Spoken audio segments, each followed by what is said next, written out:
semuanya, Assalamualaikum warahmatullahi wabarakatuh. Perkenalkan aku Anissa Fitriani dari Universitas Insan Cendekia Mandiri, Prodi Akuntansi dengan nomor induk mahasiswa 8413124113. Selamat datang di channel aku. Video ini adalah video pertama aku dan aku buat sebagai bagian dari tugas mata kuliah dan praktik dari mata kuliah Ekonomi Makro. Jadi hari ini kita akan bahas tentang analisis keseimbangan kurva IS LM. Oke teman-teman, jadi gimana sih kurva IS dan LM ini terbentuk? Apa pengaruhnya ke kebijakan ekonomi? Dan kenapa kita perlu memahaminya? Yuk kita bahas. Pastikan simak sampai akhir. So teman-teman, di sini aku akan bahas beberapa poin penting tentang kurva IS LM tersebut. Yang pertama, aku rangkum itu tentang pengertian dari kurva IS LM, kemudian pengertian kecil dari kurva IS dan juga faktor yang menggesernya. Kemudian kurva LM dan juga faktor yang menggesernya. Lalu aku akan bahas tentang titik keseimbangan kurva IS LM dan juga aku lampirkan studi kasus tentang stimulus saat resesi. Jadi mari kita lanjut ke poin pertama, yaitu apa sih kurva IS LM ini?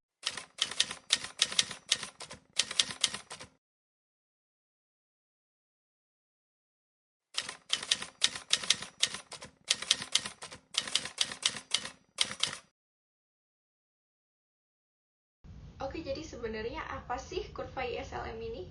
Kurva ISLM adalah model ekonomi makro yang menjelaskan tentang keseimbangan di pasar barang dan juga pasar uang. Dua kurva utama yakni IS dan LM bertemu di satu titik yang disebut dengan titik keseimbangan ekonomi. Kurva IS mewakili pasar barang, sementara kurva LM mewakili pasar uang. Kalau dua pasang kurva ini seimbang, maka ekonomi dalam kondisi stabil secara teori.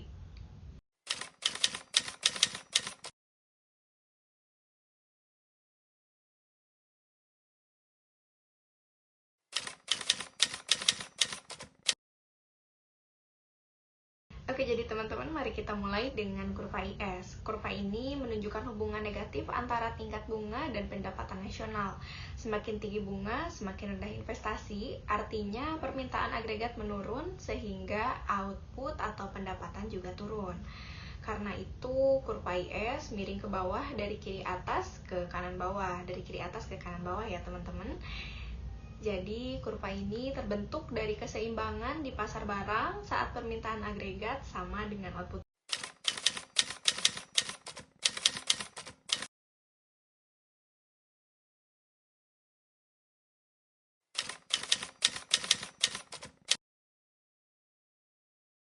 Kurva IS ini bisa bergeser dari kanan ke kiri. Apa penyebabnya? Salah satunya adalah kebijakan fiskal.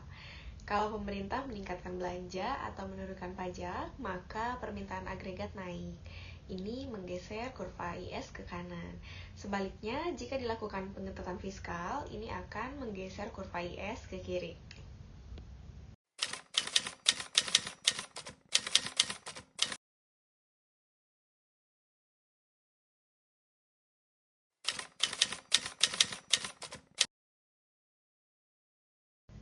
Oke, jadi itu tadi pembahasan tentang kurva IS. Mari kita lanjut. Untuk selanjutnya kita bahas tentang kurva LM. Jadi, kurva LM ini menjelaskan hubungan singkat antara bunga dan pendapatan di pasar uang. Ketika pendapatan naik, permintaan uang untuk transaksi juga naik.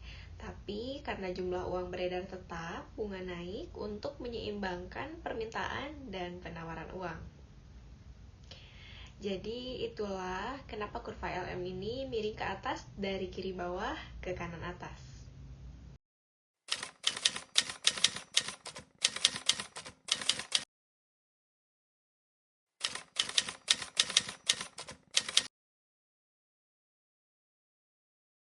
Oke, jadi tadi kita udah bahas tentang pengertian kurva LM. Nah, sama seperti yang kita bahas pada kurva LS, mari kita juga bahas tentang faktor yang menggeser kurva LM. Jadi, faktor apa sih yang dapat menggeser kurva LM ini? Jawabannya, kebijakan moneter. Jadi, jika bank sentral menambah jumlah uang beredar, maka kurva LM bergeser ke kanan, suku bunga turun dan pendapatan naik.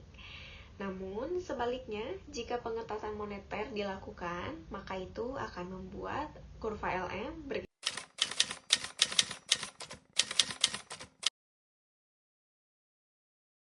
Nah, gak terasa nih teman-teman, kita udah sampai di pembahasan poin 7, yakni keseimbangan antara pertemuan kurva IS LM.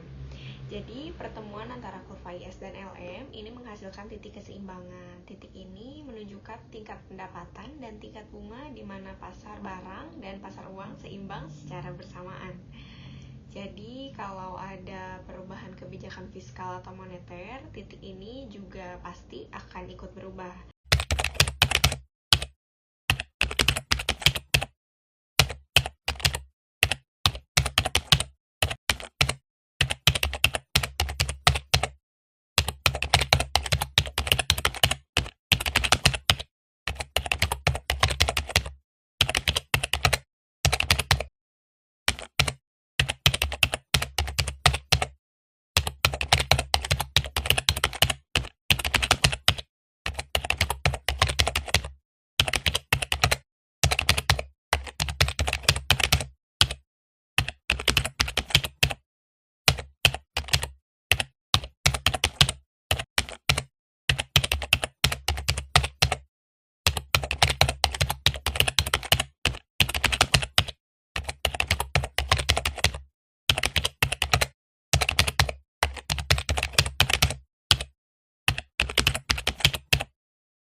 Oke teman-teman, jadi di sini kita udah sampai ke poin terakhir dari pembahasan, yakni studi kasus tentang stimulus saat resesi.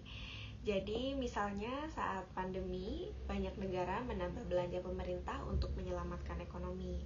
Ini mendorong kurva IS ke kanan.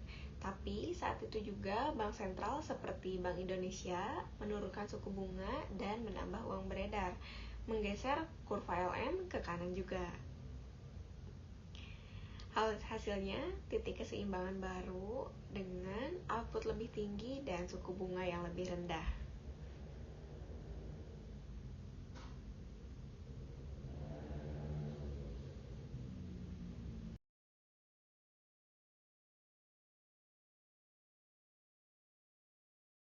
Itu dia teman-teman pembahasan tentang keseimbangan kurva IS dan LM. Yuk kita rekap. Kurva IS LM menjelaskan hubungan antara bunga dan output di dua pasar besar, yakni barang dan uang.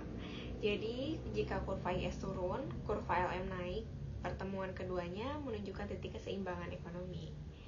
Dengan memahami ini, kamu bisa lebih mengerti keputusan ekonomi pemerintah dan bank sentral. Jadi itu dia teman-teman sedikit bahasan tentang kurva ISLM dari saya. Mungkin masih banyak lagi pendalaman-pendalaman materi yang harus dikupas, namun itu bisa kita bahas di lain waktu. Terima kasih sudah menonton, semoga video ini bisa bantu kamu untuk paham setidaknya sedikit tentang materi kurva ISLM dengan lebih mudah. Oke teman-teman, jangan lupa like, komentar. Kalau misalnya ada beberapa hal yang perlu didiskusikan, maka ruang komentar akan menjadi ruang diskusi kita. Jadi teman-teman, selamat belajar dan sampai jumpa di lain waktu.